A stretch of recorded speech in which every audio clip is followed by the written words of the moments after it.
Now, who knew Nicki Minaj would become the voice of reason and courage amongst celebrities? Today, she delivered a powerful speech at the United Nations to highlight the persecution of Christians in Nigeria. She started off by thanking President Donald Trump for bringing attention to the issue.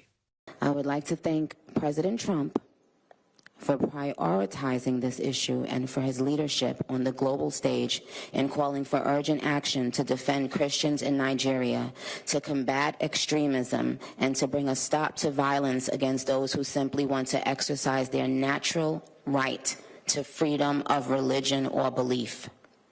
I stand here as a proud New Yorker with a deep sense of gratitude that we live in a country where we can freely and safely worship God regardless of one's creed, background, or politics. And Nicki Minaj spoke of the plight of Christians in Nigeria, thousands of whom have been slaughtered by Islamists. Faith is under attack in way too many places.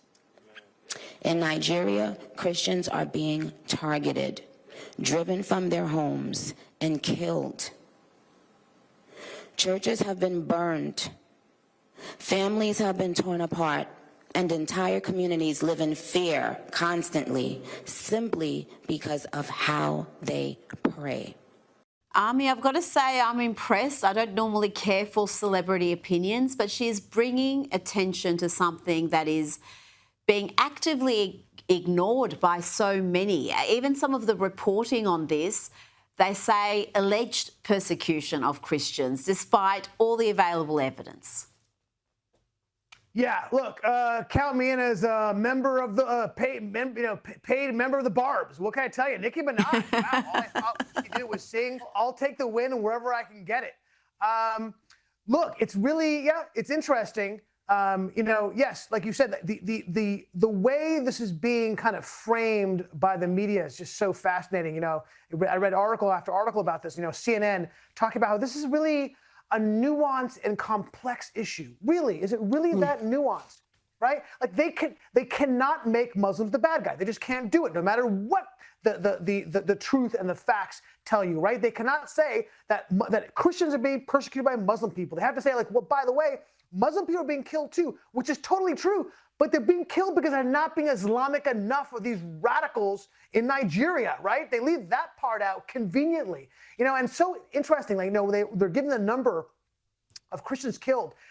They gave the lowest number possible cited, right? Like all the numbers are between, 30 and 60,000, 35 and 60,000 Christian civilians being killed, and they quoted a 20,000 number, which is an outlier number. It's so interesting. Yeah. Even more fascinating is yet when they're talking about the number of civilians killed in Gaza, right, 30 to 50,000.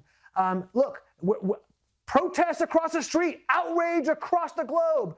But when Christians are being murdered in Nigeria, or Islamic people being killed for not being Islamic enough, total quiet. Then it becomes complex and nuanced. I don't see any encampments going on, right? Do you? I didn't. Look, the left, they don't care about black people being killed, I guess. They only care about Palestinians when they be killed by Jews. I don't know what to tell you. That's what I see from those numbers. Well, I've got to say, Nicki Minaj was a lot more eloquent than Cardi B. Remember, she spoke at a Kamala rally. Did not go well. Now, there was a lot of pomp and ceremony at the White House for the state visit of Saudi Crown Prince Mohammed bin Salman. Let's have a look at President Trump greeting the Crown Prince.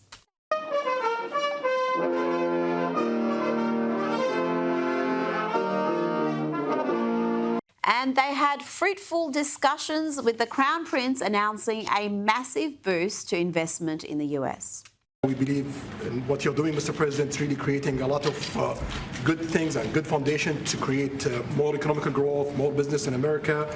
And it will also your work for the world peace. I believe, Mr. President, today and tomorrow we're going to announce that we are going to increase that $600 billion to almost $1 trillion of investment, real investment and real opportunity by details in many areas. And the agreement that we are signing today in many areas in technology, in AI. Ami, $600 billion to $1 trillion in new investment. The US-Saudi relationship is just, it's strengthening further. Yeah, a trillion here, a trillion there. Soon we're talking about real money, Rita. Look, okay, let me start with stuff I didn't love, and then we'll go to the stuff that I loved, right? Not a big fan of the Saudis getting F-35s. I got to tell you, don't like Arabs having that kind of technology, particularly with technology transfers. Don't really look. I like the move they're going in. Don't totally trust them at this point. Certainly, a fan of the Abraham Accords. I'll get to that in a second. And look, didn't love also the whole when they brought up Khashoggi, which is a legitimate question to ask. The Saudi security service literally dismembered a man, okay, and put him in a suitcase to get rid of him. Not a huge fan of that, and didn't like when Trump was like, well, some people didn't like the guy. Fine, okay, I get it.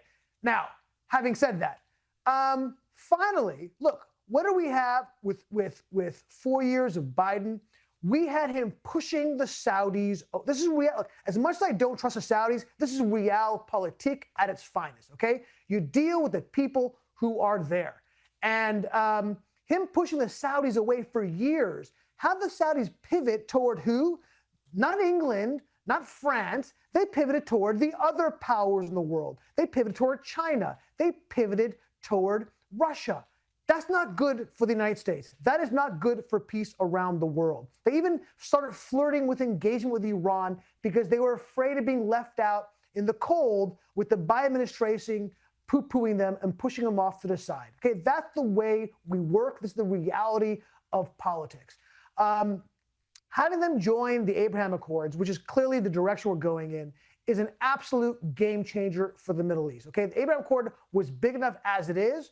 And let's be honest, the Gulf states would not have signed up without Saudi assent. But the Saudis have actually put their name on normalization with the state of Israel is something massive, and also puts the Palestinians in a difficult position and will lead toward an eventual peace between the Palestinians and the Israelis, okay? Instead of what we had during the Biden administration, the Houthis continuing to bomb all across the Middle East because they were out of control because he would not support the Saudis in his war against the Houthis.